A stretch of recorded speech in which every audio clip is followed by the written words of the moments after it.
You know that feeling when a conversation ends, but it just keeps playing on repeat in your head? Oh, definitely. Or maybe when a decision, even a small one, feels like this never-ending maze of what-ifs. Hmm. Mark Twain had that great line, right? I've had a lot of worries in my life, most of which never happened. So true. That really nails the overthinking spiral. It really does. That feeling of being, trapped in your own thoughts, just analyzing and reanalyzing. Constantly. And that is exactly where we're diving deep today. We are really focusing on understanding and maybe more importantly, overcoming overthinking. Yeah, getting a handle on it. And our main guide for this is Ben Arriola's book, The 21-Day Plan to Stop Overthinking. It's a very practical book. It gives you a real structure for tackling this. And it's a pretty common challenge. It really is striking, isn't it? Overthinking, it really doesn't care who you are. No. Arriola's work, it shows it hits everyone, CEOs, healthcare workers, teachers, entrepreneurs, all wrestling with these same kind of mental loops. Exactly. And the funny thing is, it often comes from a good place. Yeah. Right? Like wanting to do things properly, be thorough. Yeah, that's the irony. It's not some kind of flaw or weakness. Not at all. Yeah. Often it's the most, driven, conscientious people who get caught in this trap. Okay, so let's get into the mechanics then. What is actually happening in our brains when we overthink? Because it's clearly more than just, thinking a lot. Oh, much more. Yeah, the neuroscience is fascinating. Basically, overthinking can sort of hijack our brain's threat response system. The threat response of Yeah, the amygdala, that's like our emotional control center, can go into overdrive. Right. And at the same time, the prefrontal cortex, which is responsible for rational thought, decision-making, it becomes less effective. Oh. Arriola uses this great image. It's like trying to drive with one foot slammed on the gas and the other jammed on the brake. Okay, I can picture that. Burning fuel, but not going anywhere. Exactly. A ton of energy, zero progress. So the goal here isn't to just, switch off our thinking. That's not realistic, or even what we want. No, absolutely not. As Arriola really stresses, the goal is more about upgrading our thinking, making it more efficient, more purposeful, more productive. Upgrading the operating system. I like that. Yeah, kind of refining how your brain works. And the book offers really concrete tools, specific strategies, not just, vague advice. Good, because that's No. what people need. So as we go through this deep dive, what are the key areas we're going to pull out from the book? What can you expect? Well, we'll definitely unpack how to tell the difference between productive thinking, the kind that actually helps, and overthinking, which just gets you stuck. Okay. We'll look at actual techniques to break free from those mental loops that just go round and round. Yes, please. How to make decisions with more confidence, even when things feel uncertain. That's a big one. Huge. Quieting that inner critic, the voice that often fuels the overthinking in the first place. We'll tackle that. Mm-hmm. And finally, just practical ways to maintain mental clarity, even when, life gets stressful. That sounds like a really valuable toolkit for anyone who's ever felt kind of bogged down by their own thoughts. Let's dive into the first big area then, the overthinking trap. Arriola kicks off with a story about a surgeon, James. Yeah, James, he's a really interesting example. So in the operating room, high pressure, life or death stuff. He's incredibly decisive, clear thinking, split-second decisions. Right, exactly what you want in a surgeon. Absolutely. But then, faced with something pretty minor like choosing a new phone, he'd just freeze. Total paralysis. Hours agonizing over, missing some tiny feature. Wow. So the contrast is huge. It's huge. And it shows something important. His overthinking about the phone actually blocked him from using the same clear thinking he used for much, much bigger things. It's like the stakes got reversed in his head somehow. It really highlights how illogical overthinking can be sometimes. And speaking of what's going on inside, let's dig into the brain science a bit more. Arriola mentions the default mode network, the DMN. What's the deal with the DMN and overthinking? Right, the DMN. You think of it as your brain's background hum. What's active when you're not focused on a specific outside task, like when your mind wanders. Okay, mind-wandering mode. Exactly. And it's important for things like self-reflection, creativity. But research shows that when the DMN is too active, excessively active, it's strongly linked to anxiety, rumination, basically overthinking. So too much background noise. Precisely. It's like the radio in your brain is stuck on a loud, worrying station, drowning out everything else. So a key insight is learning how to consciously tune into a more focused frequency when you need to. So it's not just that overthinking feels draining, it actually interferes with our ability to solve the problems we're worrying about. Exactly right. And the impact isn't just mental fatigue. Get this. fMRI studies have actually shown that overthinking activates some of the same brain regions involved in processing physical pain. Wait, really? Physical pain? Yeah. Physical pain. That's a powerful link. It helps explain why chronic overthinking can lead to both mental and physical exhaustion. Your brain is literally reacting to worry like it reacts to an injury. Wow, okay, that really drives home the toll it takes. Now, Arriola makes this really useful distinction, you mentioned it earlier, between productive thinking and overthinking. He uses the river versus whirlpool analogy. Yes, it's a great one. Productive thinking, he says, is like a river flowing towards the ocean. It has direction, purpose, movement. Okay. Thoughts build on each other, leading to insights, action. It feels energizing. It's grounded in facts. Yep. Overthinking, that's the whirlpool. Spinning in circles, no direction, just draining energy. It doesn't lead anywhere new, just creates confusion, stuck in what-ifs. Got it. River moves forward, whirlpool stays stuck. He also uses a cooking analogy I like. Productive thinking is following the recipe step by step to make a specific meal. Overthinking is just endlessly stirring the same ingredients that are already mixed, hoping something different happens. Huh. Okay, that's vivid. One gets you dinner, the other just makes your arm tired. Pretty much. So that distinction is super clear. Now, why do we even get caught in this whirlpool? What are the roots of overthinking, according to Arriola? There are a few key factors, often intertwined. First, there's our evolutionary baggage. Our ancestors had to scan for threats constantly to survive. The whole saber-toothed tiger behind the bush thing. Exactly. So we've inherited this tendency for vigilance analysis, but in our modern world, it often misfires on things that aren't actually life-threatening. Okay, that makes sense. What else?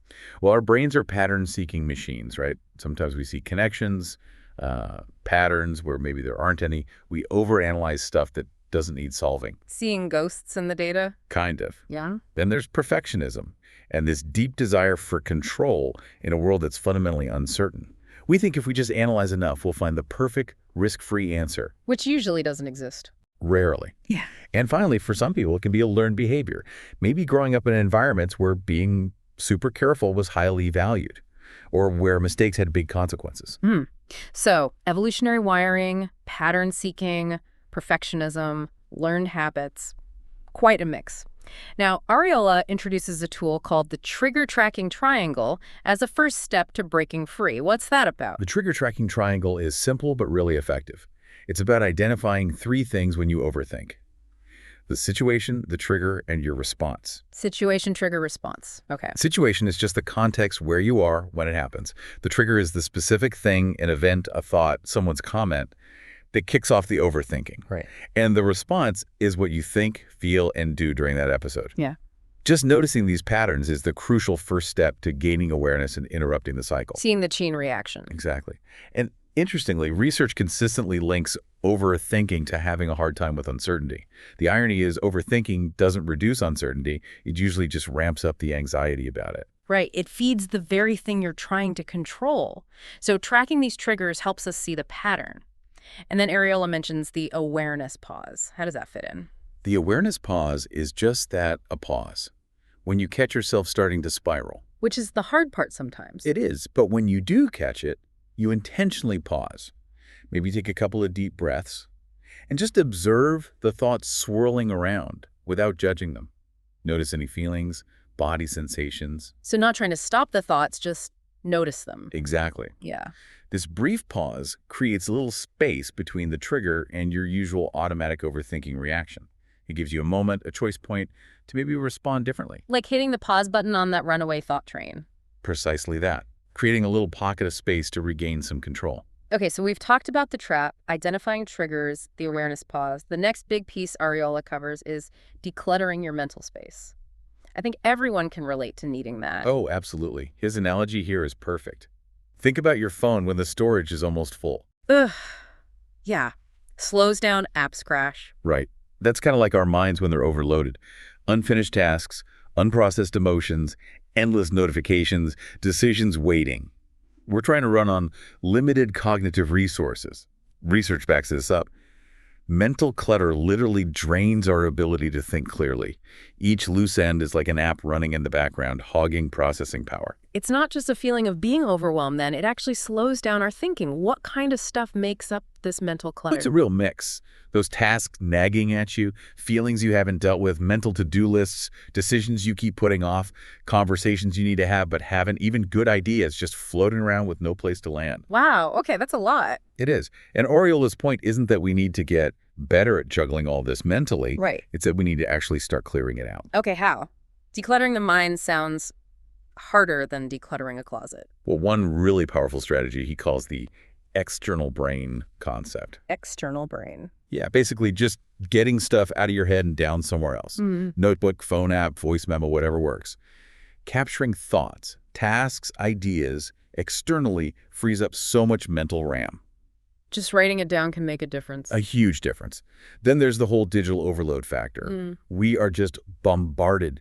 That stat about checking our phones nearly 100 times a day. Insane. It is. And that constant stimulation, that constant drip of information, it can literally rewire our brains, make sustained focus harder. So Arriola suggests practical digital detox stuff. Turn off notifications you don't need, schedule specific check-in times, be more mindful about what info you're consuming. Being intentional about the input, that makes sense. What about creating more like immediate mental space in the moment? He's a big fan of single tasking. We think we're great multitaskers, but the research is pretty clear. Multitasking actually fragments our attention, makes us less efficient, and adds to the mental clutter. So focusing on one thing at a time actually helps. Massively. It creates those little pockets of mental breathing room. He also recommends simple breathing exercises, like the 4-2-6 pattern. Breathe in for 4, hold for 2, breathe out slowly for 6. Just a few rounds. 4 in, 2 hold, 6 out. Okay. Yeah, it helps activate the parasympathetic nervous system, the body's natural relaxation response. Calms the mind, creates instant space. So get stuff out of your head, manage the digital noise, focus on one thing, and use simple breathing. Those feel like really concrete steps to declutter.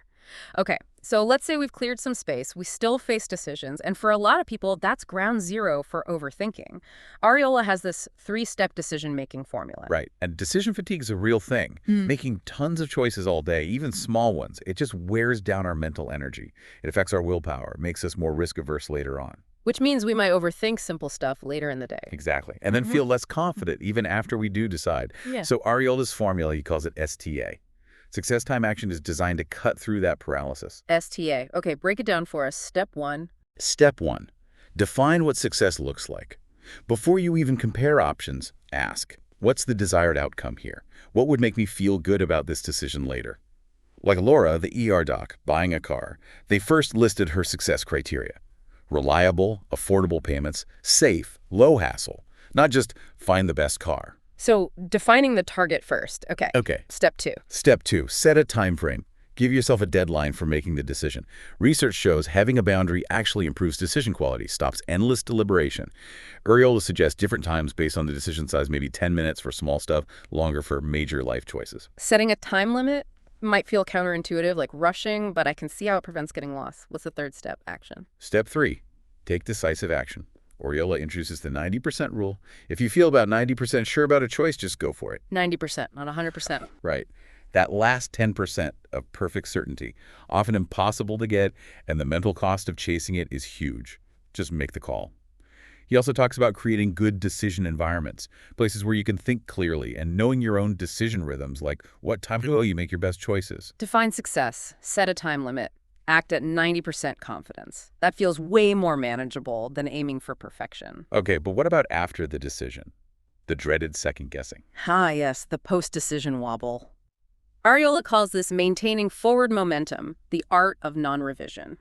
Basically, once you've made a reasoned choice, try to stick with it. He offers a tool, the acknowledge, recall, redirect response. Acknowledge, recall, redirect. Okay, so when doubt creeps in, acknowledge the feeling. Okay, I'm feeling unsure. Recall your original success criteria and why you chose this option. Then redirect your focus back to the next action needed to implement the decision. Don't get stuck relitigating the choice. Exactly.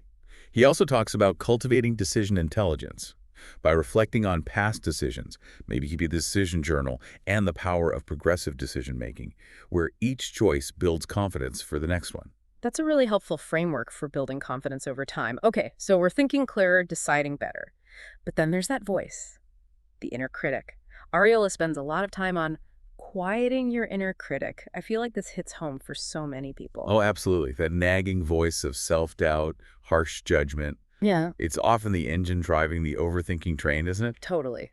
Arriola shares this story from a workshop where people wrote down their inner critic's favorite phrases. Yeah. It was eye-opening how similar and brutal they were. Understanding where that voice comes from is the first step. So where does it come from? Part of it is evolutionary. Hmm. Again, a bit of self-doubt might have kept us cautious, kept us safe back in the day. But as some research suggests, our brains haven't quite adapted that function for modern life, where, giving a presentation isn't actually life or death. Right. My brain thinks public speaking, saber-toothed tiger. Sometimes feels like it. And then our formative years are huge. Early childhood, adolescence, young adulthood. Experiences during these times really shape self-doubt patterns. Think about brain plasticity during those periods. We're highly receptive. So early experiences can hardwire some of that critical self-talk. Now, Arriola brings in Bandura's idea of self-efficacy. How does that help us fight the inner critic? Self-efficacy is basically your belief in your own ability to succeed at specific tasks or in specific situations. Crucially, it's domain-specific. Meaning? Meaning you might feel super confident, high self-efficacy about, say, coding, but really low self-efficacy about networking. This explains why really successful people can still have crippling self-doubt in certain areas. Okay, that makes sense. Bandura found 4 main ways to build it. Mastery experiences actually succeeding at things and internalizing that success. Vicarious experiences seeing people similar to you succeed. Social persuasion, getting specific. Genuine encouragement, not just empty praise. And managing your emotional and physiological states like getting enough sleep makes a difference to how capable you feel. So building real competence and believing in that competence directly counters the critic. What are some actual techniques Arriola offers to turn down the volume on that critic? A big one is reframing negative thoughts, what he calls mental editing. He uses the EAT IT method. Examine the thought, dispute its validity, find counter evidence, identify the underlying fear or belief, and transform it into something more balanced and compassionate. Eat it. Examine, dispute, identify, transform. Got it. Yeah, the key is shifting from those big, sweeping negative judgments, I'm useless, to specific challenges, I found that particular task difficult. Another approach is consciously building a kinder inner dialogue. He has this 3 voices exercise. Recognize the critic voice, but also cultivate a nurturing voice and a supportive coach voice, then choose which one to listen to. Actively choosing a kinder internal narrative. Exactly. And finally, he really emphasizes the practice of self-compassion based on Dr. Kristen Neff's work, basically treating yourself with the same kindness you'd offer a good friend who was struggling. Beating ourselves up clearly doesn't work. Kindness might. It's much more effective long-term. Okay, reframing, kinder self-talk, self-compassion, powerful tools. Now let's link this back to something very concrete. Getting stuff done. Productivity. Arriola calls this the productivity reset. How does overthinking sabotage our productivity? It's huge and often feels like a paradox, right? We overthink because we want to do things well, efficiently, but it backfires. It leads straight into analysis paralysis. We get so stuck weighing options, potential problems, that we never actually start. It also shatters our focus, makes it hard to concentrate deeply, and maybe worst of all, it creates this energy drain spiral. Overthinking is exhausting mentally and emotionally, which then makes it even harder to make decisions or take action. The analysis paralysis loop. Yeah, I know that one well. So how do we break out? Arriola has the reset method. Yes, reset. It's an acronym for a strategy to reclaim focus. R is for restrict your options. Remember the paradox of choice. Too many options often fuels overthinking, so consciously limit your choices. Okay, less is more sometimes. E. E is establish time blocks. Schedule specific chunks of time for specific tasks, ideally matching them to your natural energy rhythms. Work with your energy, not against it. S. S is single tasks systematically. We talked about this focus on one thing at a time, much more effective. Okay, E again. Evaluate with distance. Take planned, productive pauses after focused work. Step back, gain perspective, avoid getting lost in the weeds. Research actually shows these breaks help. A strategic pause. And T. T is track your momentum. Make your progress visible. Checklists, tracking apps.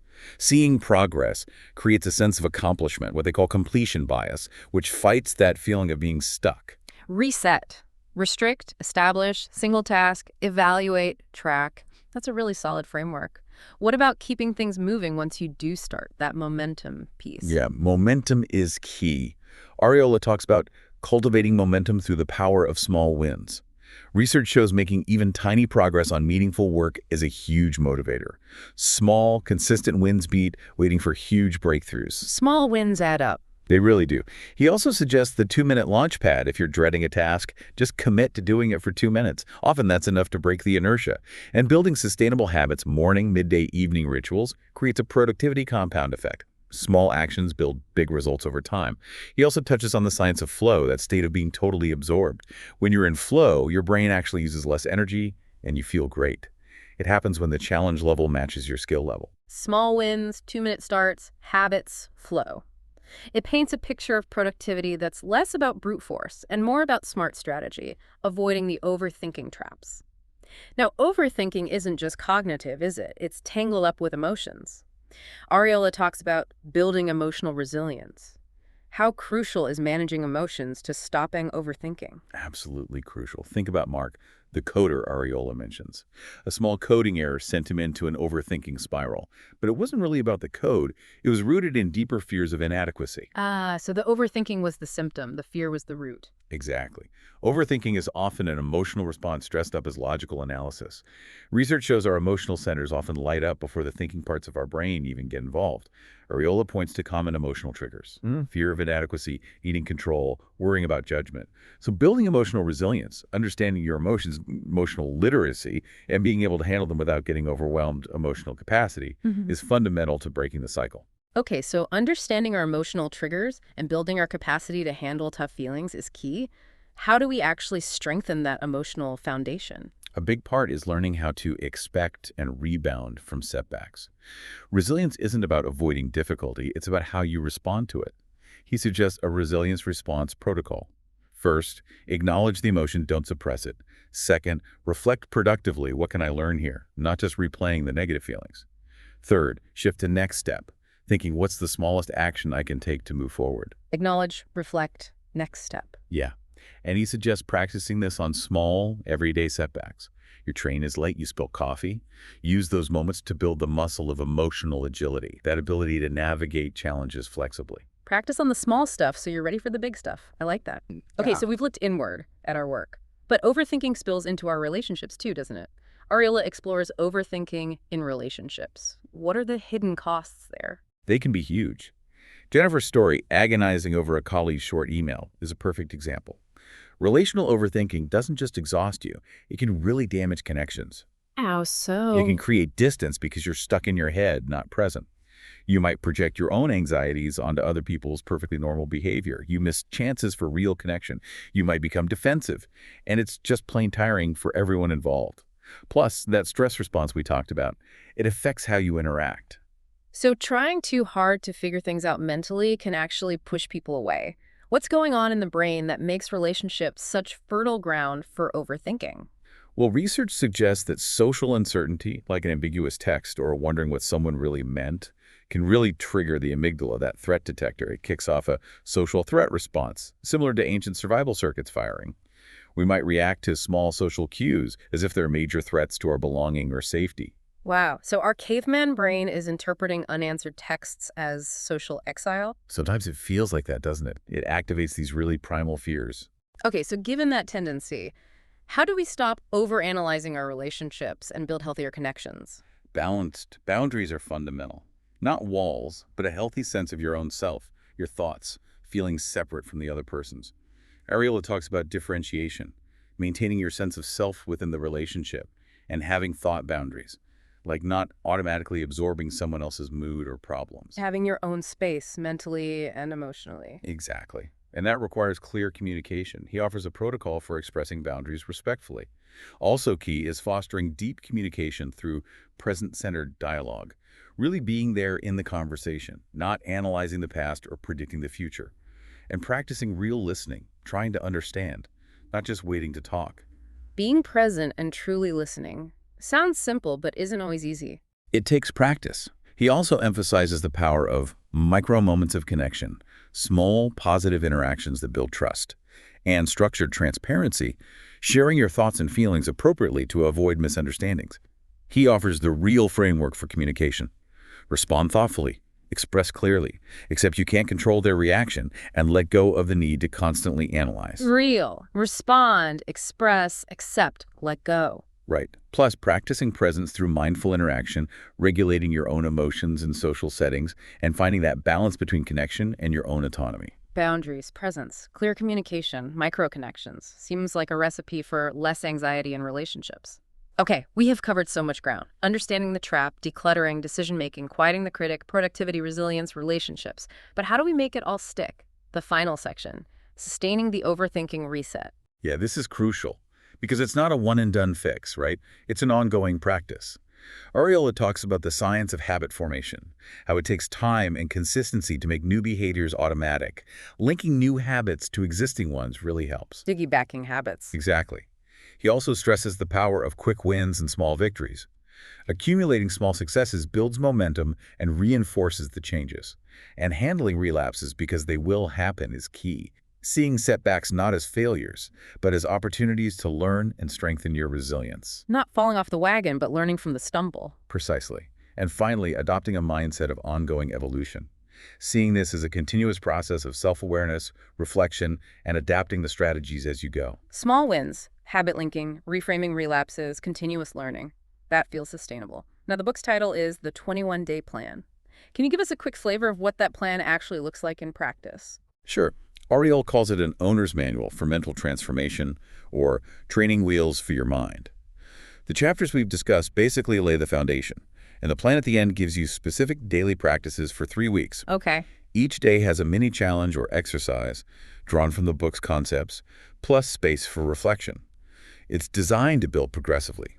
Week 1 is about awareness and foundations, things like tracking triggers, brain dumps, trying a no-scroll morning. Getting the basics down. Right. Week 2, deepening the practice, goes into managing emotions, using techniques like Pomodoro for focus, writing affirmations, mindfulness meditation. Building the toolkit. Exactly. Yeah. And week 3, maintaining momentum, focuses on solidifying habits, stress testing them, and planning ahead. Celebrating wins, active listening practice, building a reset strategy for triggers, planning for relapse prevention. So it guides you step by step. It does. But he also stresses it's not rigid. You customize it, focus on what you need. Progress isn't always linear. The goal is consistent engagement over the 21 days to really start embedding these new ways of thinking and reacting. A structured but flexible way to put everything into action. Sounds incredibly useful. It is. And the idea isn't that you're magically cured after 21 days, but that you've built a strong foundation and have the tools to continue the journey. You revisit the plan, the tools, whenever you feel those old patterns creeping back in. Well, this has been just incredibly insightful, a really practical deep dive into tackling overthinking using Ben Arriola's The 21-Day Plan. It feels clear that even though overthinking is so common, it's definitely something we can manage and overcome. Absolutely. And the core message really is that it's not about stopping thinking. That's impossible. We wouldn't want to. It's about learning to think more effectively, more purposefully, and ultimately to live more fully without being weighed down by that constant mental churn. A powerful distinction. So for you listening, here's a final challenge, a takeaway action. Over the next 24 hours, pick just one thing, one decision, one situation that you know you've been overthinking. Just one. Just one. And then consciously try applying one tool we talked about today. Maybe it's the STA decision formula. Maybe it's the awareness pause when you feel the spiral start. Maybe it's the eat-out method on a specific worry. Just take one small step using one tool and then notice. Just notice how it feels to move forward, even a tiny bit, without getting stuck in that heavy analysis. That's a great practical challenge. Yeah. Because remember, mental clarity isn't magic. It's a skill. You build it with practice, with understanding your own patterns. You've got a fantastic set of tools now to start or maybe continue that journey towards being more focused and, well, less bogged down by overthinking. Fantastic. Well, that wraps up our deep dive for today. Thanks so much for joining us on this exploration.